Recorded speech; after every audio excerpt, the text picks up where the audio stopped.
இந்த காணொலியை பார்க்குறதுக்காக இந்த தருணத்தில் நம்ம சேனலுக்குள்ளே வந்த எல்லோருக்கும் வணக்கம்.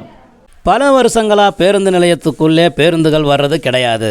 இந்த ஊருக்கு பேருந்து நிலையமே வேஸ்ட்டு தான் அப்படின்னு சமூக வலைத்தளங்கள்லையும் உள்ளூர் மக்கள் மத்தியிலும் பெருமளவுக்கு பேசப்பட்டது வேப்பனப்பள்ளி பேருந்து நிலையம்.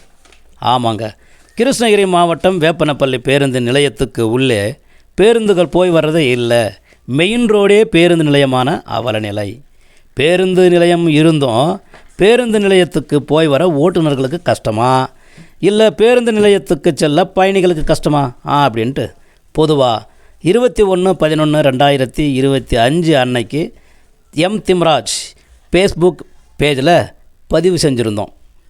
மக்களாகிய பயணிகளின் நலனை கருத்தில் கொண்டு நமக்கு முன்னாடியும் சரி நமக்கு பின்னாடியும் சரி வேப்பனப்பள்ளி பேருந்து நிலையத்துக்காக பல நண்பர்கள் சமூக வலைத்தளங்களில் பதிவு செஞ்சுருந்தாங்க. பதிவு செஞ்ச அனைத்து நண்பர்களுக்கும் மூங்கில் இசை யூடியூப் சேனல் சார்பாகவும், ஐஸ் வாட்டர் யூடியூப் சேனல் சார்பாகவும், திம்ராஜ் ஃபேஸ்புக் பேஜ் சார்பாகவும் கோடான கோடி நன்றிகள். எதுக்காக இந்த நன்றிகள் அப்படின்னா, இந்த பதிவுகளின் பலனாகத்தான் சமீபத்திலிருந்து வேப்பனப்பள்ளி பேருந்து நிலையத்துக்கு உள்ளே அனைத்து பேருந்துகளும் வந்து போய்கிட்டு இருக்குங்க. பேருந்தில் பயணம் செய்யும் அனைவரும் இந்த பேருந்து நிலையத்தை தவறாமல் பயன்படுத்திக்கங்க வேப்பனப்பள்ளி பயணிகளே. குறிப்பாக சில விஷயங்களை இந்த தருணத்தில் சொல்லியே ஆகணும். என்னன்னா, முதல் விஷயம், மெயின் ரோட்டில் இருந்து பேருந்து நிலையத்துக்கு செல்லும் சாலை பழுதடைஞ்ச நிலையில் இருக்குது.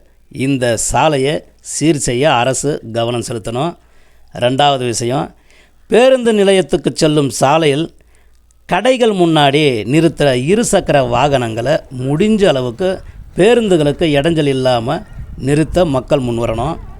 மூணாவது விஷயம், பேருந்து நிலையத்துக்குள்ளே பேருந்துகள் வந்தோம் பேருந்து நிலையத்துக்கு செல்லாமல் பேருந்துக்காக அதே மெயின் ரோட்டிலேயே நிற்கும் பயணிகள் மனம் திருந்த வேண்டும். பேருந்து நிலையத்துக்கு பேருந்துகள் வர்றதில்லை அப்படின்ட்டு குறை சொல்கிறோம். கடைசியில் பார்த்தா நாமளே பேருந்து நிலையத்துக்கு போகிறதில்லைன்னா எப்படி? சொல்லுங்கள் மக்களே, சொல்லுங்கள்.